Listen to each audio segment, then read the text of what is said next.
রাজধানীকে শূন্য করে ঈদের ছুটিতে প্রাণের টানে ঢাকা ছাড়ছে মানুষ। আরও জানাতে সরাসরি যুক্ত হচ্ছেন আমাদের সহকর্মী তৌহিদ তাসলিম। তাসলিম, নাগরিক কোলাহল কমেছে রাজধানীর, নগরবাসী কি বলছেন? ধন্যবাদ। নারীর টানে যখন বাড়ির পথে মানুষজন ঈদ উল ফিতরকে কেন্দ্র করে, তখন কিন্তু লাখ লাখ মানুষের কর্মসংস্থানের নগরী বা কোটি মানুষের 2 কোটির অধিক মানুষের বসবাসের নগরী কিন্তু অনেকটাই ফাঁকা হয়ে যাচ্ছে।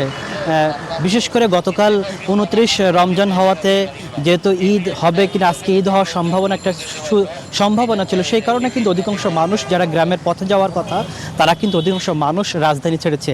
যে কারণে এই নগরটা, আমরা এই মুহূর্তে আছি শাহজাহানপুর মোড়ে। এখানে যদি বলে একটা অত্যন্ত ট্রাফিক সবসময় এখানে যানজট লেগেই থাকে, কিন্তু এই মুহূর্তে চিত্রটা যদি বলি, একেবারে যারা নগরবাসী আছে, যারা খুব ব্যস্ততা, যৎসামান্য দু একটা ব্যক্তিগত গাড়ি নিয়ে মানুষের চলাচল আছে, এছাড়া কিন্তু একেবারে শূন্য।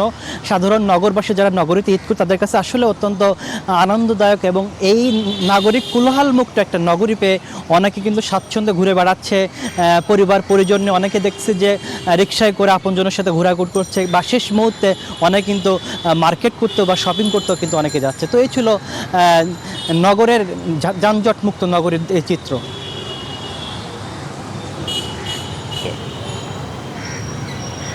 বিকাশে কম খরচে ক্যাশ আউটের লিমিট বেড়ে 50,000, প্রিয় এজেন্টও 2টা।